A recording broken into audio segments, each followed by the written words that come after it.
My sister said your apartment is wasted on you. Someone like me deserves it more, then tried to move in with forged papers. So I pressed charges and watch her get arrested at 2 a.m. trying to break in. I 32M and I have a younger sister Jennifer 28F who has always been the golden child in our family.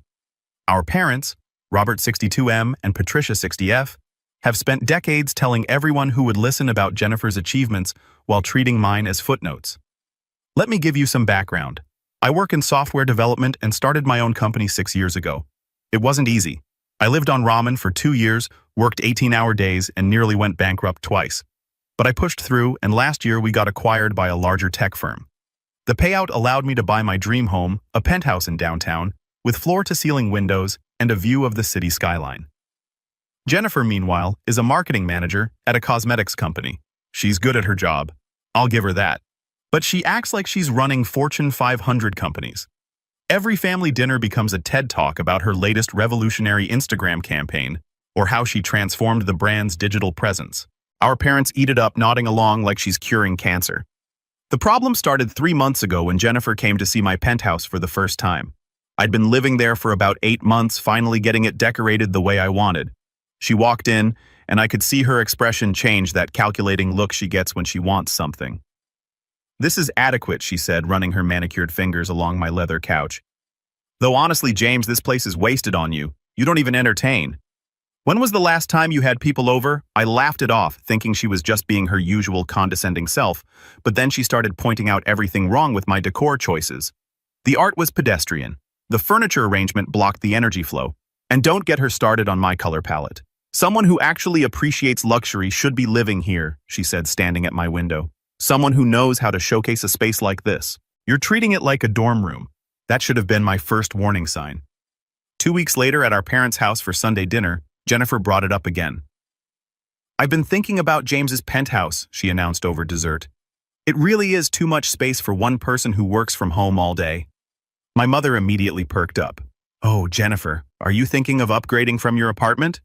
Jennifer smiled. That practiced smile she uses in meetings. "Well, I've been promoted to senior marketing director. Did I mention that? And with my new salary and social obligations, I need a space that reflects my position. James's place would be perfect." I nearly choked on my coffee. "My place isn't for sale or rent, Jen." She waved her hand dismissively. "Oh, James, don't be silly. I'm not talking about buying it from you. I'm talking about a family arrangement. You could move back to something more suitable for your lifestyle, and I could take over the penthouse. It makes more sense." My father nodded thoughtfully. "She has a point, son. Jennifer does a lot of entertaining for work. You just sit at your computer all day." "I run a tech company," I said, trying to keep my voice level. "I worked my ass off to afford that place." Language, my mother scolded. "And really, James, there's no need to be selfish. Jennifer's right. She would make better use of the space. You could get a nice one-bedroom somewhere quieter." I looked around the table, waiting for someone to laugh to indicate this was all a joke. But they were serious. Dead serious. "That penthouse is mine," I said firmly. "I bought it with money I earned building my company from nothing." End of discussion. Jennifer's eyes narrowed. "God, James, why do you always have to make everything about competition? This isn't about who earned what, it's about what makes sense for the family. You're being incredibly immature." "Immature?" I stood up.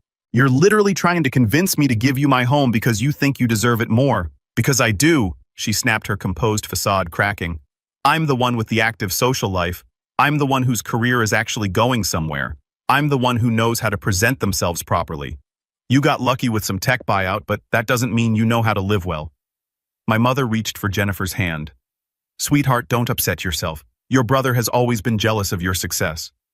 "Jealous?" I couldn't believe what I was hearing. "She's trying to take my home. No one's taking anything," my father said in that dismissive tone he's used with me since childhood. "Jennifer's just being practical. You should consider her proposal instead of throwing a tantrum." I left without finishing dessert. Since then, Jennifer has been texting me listings for one-bedroom apartments just to give me options. She's also been posting photos on Instagram from various rooftop bars and events with captions like "manifesting my dream penthouse" and "soon to be living my best life in the sky." My parents have called 3 times to tell me I'm being stubborn and selfish and that I should think about what's best for the family. Apparently, what's best for the family is me giving up the home I worked for because my sister has decided she deserves it more. The worst part, Jennifer has started telling people she's in the process of acquiring a penthouse downtown. A mutual friend reached out to ask if I was selling, and when I said no, they seemed confused. But Jennifer said she's already started planning the renovation. I don't know what to do.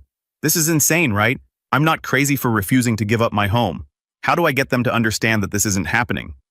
Update 1 2 weeks later. I didn't expect my original post to get so much attention. Thank you to everyone who confirmed I'm not losing my mind. Unfortunately, things have escalated in ways I never imagined possible. Last Tuesday, I was working from home when I heard voices in my hallway. Not unusual in an apartment building, except these voices were getting closer, and one of them was very familiar. Then I heard the unmistakable sound of keys in my lock. I opened the door to find Jennifer standing there with two women I didn't recognize holding tablets and color swatches. My sister was trying different keys on her keychain. Apparently, she'd been testing random keys hoping one might work. Jennifer, what the hell are you doing? She smiled brightly, not even fazed at being caught. Oh, James, perfect timing. This is Amanda and Michelle from Lux Interiors. I'm getting a consultation for the renovation. The two designers looked uncomfortable, clearly sensing the tension. I stared at my sister in disbelief. Renovation of what? The penthouse, obviously. She pushed past me, gesturing for the designers to follow. Ladies, I apologize for my brother. He's still adjusting to the transition. There is no transition. I blocked the doorway. This is my home. Jennifer, you need to leave now. Jennifer's smile turned cold. James, stop making a scene. I told Amanda and Michelle about our arrangement, how you're downsizing and I'm taking over the space. Don't embarrass yourself. Amanda cleared her throat. Perhaps we should reschedule, Jennifer. It seems there might be some miscommunication. There's no miscommunication, Jennifer said firmly. My brother is just being difficult. James, let us in. I need to take measurements. No. I looked at the designers. I'm sorry you've wasted your time, but my sister has no claim to this apartment.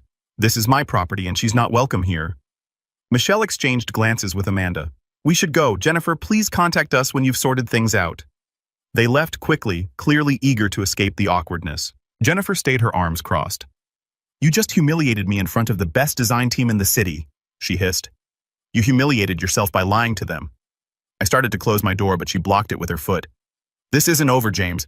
That penthouse should be mine and you know it. You're wasting it, sitting in there alone like some hermit. I have the connections, the lifestyle, the presence to make that space what it should be. Get out of my building before I call security. She left, but not before telling me I'd regret choosing pride over family. That evening, I got a call from my mother. She was nearly in tears telling me how I devastated Jennifer by publicly humiliating her. According to the version Jennifer told our parents, I'd invited her over to discuss the transition, then ambushed her in front of the designers to make her look foolish. She was trying to break into my apartment. I protested. Don't be dramatic, James. She was probably just confused about the timing. You know how busy she is with her promotion. She's juggling so much and you're making everything harder. The gaslighting was unreal. I tried explaining what actually happened, but my mother kept interrupting with, Jennifer wouldn't lie, and you've always resented her success. The next day, my father called with a proposal. Jennifer would forgive my behavior if I agreed to let her co-host events at my penthouse, giving her a key so she could come and go as needed for her professional obligations. Absolutely not, I said. Be reasonable, son. She's not asking for much, just the ability to use the space occasionally for networking. It would actually benefit you. Jennifer knows important people. Dad, she tried to bring interior designers to renovate my apartment without my permission. She's delusional. That's a harsh word to use about your sister. She's ambitious, not delusional. Maybe if you showed a little more ambition yourself, you'd understand. I hung up on him, but Jennifer wasn't done. That weekend, she showed up again, this time with our parents and her boyfriend Michael, a finance guy who clearly comes for money and acts like it. They were carrying bags from a high-end home goods store. We are here for the housewarming, Jennifer announced loudly in the hallway, making sure my neighbors could hear. What housewarming? I asked through the door, refusing to open it. Don't be rude, James, my mother called out. We brought gifts for Jennifer's new place. Let us in. This is not Jennifer's place. This will never be Jennifer's place. Please leave. Michael laughed. Come on, man. Jen told me you agreed to the arrangement. Don't make this weird. There is no arrangement. I was practically shouting now. Jennifer is lying to everyone. My neighbor, Mrs. Chen, poked her head out. Is everything all right? Jennifer immediately turned on the charm. I'm so sorry for the disturbance. I'm Jennifer James's sister. We're just having a little family miscommunication about the transition. You know how stressful moving can be." Mrs. Chen looked confused but nodded politely before retreating to her apartment. Jennifer had just planted the seed that she was moving in. "Leave now or I'm calling the police," I said through the door. My father's voice turned hard. "James, if you call the police on your family, you're no longer part of this family." They left, but the damage was done. Jennifer had introduced herself to my neighbor as someone who was moving in. She told her boyfriend we had an arrangement. She was creating a narrative that I was the unreasonable one standing in the way of something already decided. Update 2. 3 weeks later. The situation has spiraled so far out of control that I've had to take legal action. Yes, against my own family. After the housewarming incident, Jennifer escalated her campaign. She started posting on social media about her upcoming move to a penthouse and how sometimes family makes transitions difficult, but persistence pays off. She was careful never to explicitly lie, but the implication was clear. She was moving into my place, and I was the obstacle. Then came the wellness check. 2 weeks ago, I was in a virtual meeting with clients when there was a knock at my door. I ignored it, thinking it was another of Jennifer's stunts. The knocking got louder, more insistent. Then I heard, "Mr. James, this is the police. We need to confirm you're okay." I muted my meeting and answered the door to find 2 officers and a social worker. They explained they'd received a call about a welfare concern that I was showing signs of mental distress isolation and potentially harmful behavior. "Who called this in?" I asked, though I already knew. The social worker checked her notes. "Your sister Jennifer. She says you've been increasingly paranoid, making false accusations about family members, isolating herself, and showing signs of delusional thinking." I felt my blood run cold. She's lying. She's trying to take my apartment and is angry that I won't give it to her. The officers exchanged glances. I could see how that sounded. The more I tried to explain, the crazier I seemed. A sister trying to steal her brother's apartment. Parents supporting such an insane scheme. It sounded like paranoid delusion. They stayed for 30 minutes assessing me, looking around my apartment, asking questions about my mental health history, my work, my social connections. In the end, they determined I wasn't a threat to myself or others. But the social worker strongly suggested I seek support for family conflict resolution. After they left, I was shaking with rage. Jennifer had tried to have me declared mentally incompetent. I called my lawyer friend David, who confirmed my worst fears. If she can establish a pattern of mental health concerns, she could potentially argue for conservatorship or power of attorney, especially with your parents' support. He said, "You need to document everything and consider a restraining order."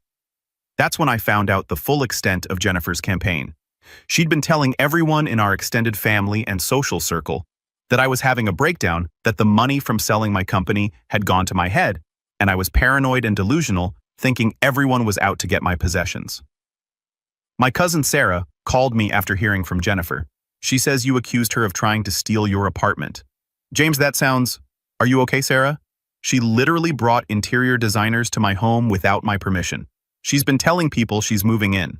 There was a long pause. That's not what she told me. She said you invited her to look at the place because you were thinking of downgrading, then got paranoid and kicked her out. I sent Sarah screenshots of Jennifer's texts about taking over my penthouse, her Instagram posts about manifesting her new home, everything. Sarah was shocked. This is insane, James. She's actually trying to take your home. At least someone believed me. I've since installed security cameras in my hallway with building permission, changed my locks to smart locks that alert me to any attempted entry, and put a Ring doorbell that records all visitors. I've also had to inform building security that my sister is not authorized to access my apartment under any circumstances. My parents are furious. They've called me paranoid, cruel, and mentally unstable for taking these precautions. My mother sent me a long text about how I'm destroying the family and breaking Jennifer's heart with my irrational suspicions. She called the police to have me mentally evaluated. I responded. She was worried about you. You've been acting erratically, cutting family off, making wild accusations. Any loving sister would be concerned. Update 3. 1 month later, I've gone no contact with my entire immediate family, and it's both the hardest and most necessary thing I've ever done. The breaking point came 2 weeks ago. Jennifer had been quiet for a few days. No texts, no surprise visits, no social media posts about her penthouse. I should have known she was planning something. I got a call from my building's management office asking me to come down immediately. There was a situation that required my immediate attention. When I arrived, I found Jennifer in the office with a man in a suit who introduced himself as her lawyer along with my parents. Jennifer had presented the building management with a document claiming she had equitable interest in my penthouse due to a family trust arrangement. The document was completely fabricated, but it looked official enough that management was taking it seriously. "This is fraud," I said immediately. "That document is fake. There is no family trust. I bought this penthouse myself with my own money." Jennifer's lawyer, because of course she actually hired a lawyer, spoke smoothly. "My client's position is that there was a verbal agreement regarding the property witnessed by Mr. and Mrs. Robert and Patricia that the penthouse would be transferred to Jennifer as part of a family arrangement." My parents nodded along. My own parents were willing to lie to steal my home for my sister. "This is insane," I said. "I have the deed. My name alone is on everything. Verbal contracts regarding property can be binding in certain circumstances," the lawyer continued. "We prepared to pursue this matter in court if necessary." The building manager looked uncomfortable. "Mr. James, perhaps you should get legal representation. Until this is resolved, we'll need to maintain current access rights as they stand. Only you have authorization to access the unit." Jennifer's face fell. She'd clearly expected the building to give her some kind of access based on this charade. I looked at my parents. "You're really doing this? You're actually helping her try to steal my home?" My mother's eyes were cold. "We're helping our daughter claim what was promised to her. You've always been selfish, James, but this is beyond acceptable." "What was promised? When did I ever promise her my penthouse when you bought it?" "My father said you said it was a family investment." "I never said that. I said I was proud to be able to afford it after growing up in our family." Meaning, despite never being supported or believed in, Jennifer smirked. "That's not how we remember it." I walked out and called David immediately. He recommended a real estate attorney who specialized in family property disputes. Within 48 hours, I had filed a cease and desist against Jennifer and made it clear that any further attempts to claim my property would result in charges for fraud and harassment. Jennifer responded by going nuclear on social media. She posted a long, tearful video about how her mentally ill brother was attacking the family and showing paranoid delusions. She claimed I'd promised her the penthouse when I was in a better state of mind and was now breaking that promise due to my deteriorating mental health. The comments were split. Some people who knew me reached out concerned. Others, mostly Jennifer's circle, offered her sympathy and called me horrible things. Someone even suggested she start a GoFundMe for legal fees to fight for what's rightfully hers. My parents did interviews with extended family painting me as unstable and cruel. They told everyone that I'd changed after making money, that I'd become paranoid and mean-spirited, cutting off the family that loved and supported me. The final straw was when Jennifer tried to contact my ex-girlfriend Emily to get her to provide a statement about my mental instability during our relationship. Emily called me immediately. "Your sister is insane," she said. "She offered me money to say you showed signs of paranoia and delusion when we were together. When I refused, she tried to guilt me, saying I could help get you the help you needed. That's when I made the decision to go completely no contact." I sent one final message to my parents and Jennifer. "Any further attempts to contact me, access my property, or spread false information about my mental health will be met with legal action. I have documented everything, every lie, every attempt at fraud, every false welfare check. I have recordings, screenshots, and witness testimonies. If you continue this harassment, I will pursue criminal charges and a restraining order. You are no longer my family. Do not contact me again." My mother responded with a long voicemail about how I was sick and needed help, and how they were only trying to save me from myself. She ended with, "When you come to your senses and realize what you've thrown away for a piece of property, we might not be here anymore." My father texted, "You're no son of mine." Jennifer posted one more thing. "Sometimes you have to let go of toxic people, even if they're family. I'll always love my brother and hope he gets the help he needs." Folded hands, broken heart. Final update 3 months later. It's been 3 months since I went no contact, and I wanted to give one last update for closure, both for anyone following the story and for myself. The immediate aftermath of cutting contact was harder than I expected. Even knowing how toxic they were, there were moments where I questioned myself. Was I overreacting? Was I the unreasonable one? The gaslighting had been so intense that even with all the evidence, I sometimes doubted my own reality. But then Jennifer made one final mistake that validated everything. About a month after I went no contact, she apparently convinced herself that I'd moved out. She told people I'd abandoned the penthouse and fled the state due to my mental health crisis. She even managed to convince Michael, her boyfriend, that the apartment was sitting empty and that she had a legal right to it. One night, my security system alerted me to movement at my door at 2 a.m. I checked the camera to see Jennifer with Michael and another man I didn't recognize. They were trying to break in with what looked like lockpicking tools. I called 911 immediately and watched through the camera as they worked on my lock. The police arrived within minutes, catching them in the act. Jennifer tried to spin it as a misunderstanding, claiming she thought I'd abandoned the property and she was checking on it for safety reasons. The police didn't buy it, especially when I showed them the cease and desist order and the documentation of her previous attempts. She was arrested for attempted breaking and entering. Michael was mortified. He genuinely hadn't known the full story and broke up with her on the spot. My parents tried to call me dozens of times that night, but I didn't answer. They left messages begging me not to press charges, saying Jennifer had made a mistake and was just confused. Then the threat started. If I press charges, they disown me, already done. Disinherit me, there's nothing to inherit, and make sure everyone knew what a monster I was. I pressed charges. Jennifer ended up pleading down to a misdemeanor and got probation plus a restraining order. The arrest and legal issues also cost her the promotion she'd been bragging about. Turns out companies don't love when their senior marketing directors get arrested for attempted burglary. The family explosion was nuclear. Extended relatives took sides. Most sided with my parents initially, but as more truth came out, especially the arrest report and the security footage I shared with select family members, opinions shifted. My cousin Sarah became my biggest defender, sharing the screenshots I'd sent her months earlier. My aunt, my mom's sister, reached out after seeing everything.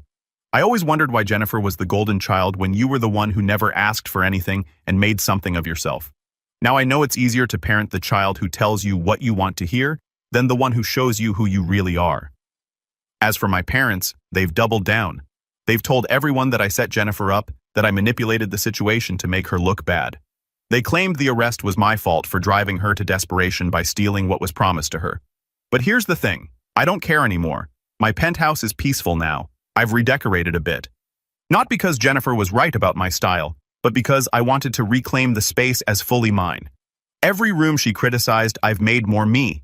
I bought art. I love furniture that's comfortable rather than impressive. And yes, I kept my pedestrian color palette. I've been in therapy to deal with the years of gaslighting and favoritism I endured. My therapist helped me understand that Jennifer's entitlement and my parents' enabling weren't my fault or my responsibility to fix. The golden child/scape dynamic was set long before the penthouse. This just brought it to an undeniable head. I've built a chosen family of friends who actually support and celebrate my successes. My business is thriving. Turns out, removing toxic stress from your life does wonders for productivity and creativity. I'm even dating someone new, Lisa, who's heard this whole saga and jokes about installing a moat around the penthouse. Sometimes I get flying monkeys, distant relatives or family friends who try to guilt me into reconciliation. Life's too short, they say. Family is family, but they weren't there when my family tried to steal my home, gaslight me into thinking I was crazy, and then tried to break in when that didn't work. Jennifer still posts about her dream penthouse occasionally, though she's had to move to a smaller apartment after losing her promotion. My parents are still funding her lifestyle, convinced that she's a victim of my cruelty. They're in their 60s, spending their retirement supporting a 28-year-old who believes the world owes her everything. Do I have regrets? No. I regret that it came to this, but I don't regret protecting myself, my home, and my sanity. I worked hard for what I have. Not just the penthouse, but my peace of mind. Nobody, not even family, especially not family, has the right to take that away. For anyone dealing with similar situations, document everything. Trust your gut. Don't let anyone make you feel crazy for protecting what's yours. And remember, family isn't about blood. It's about who shows up for you without an agenda. The penthouse is mine, the peace is mine, the future is mine. And for the first time in my life, I'm not apologizing for any of it. My view of the city skyline has never looked better.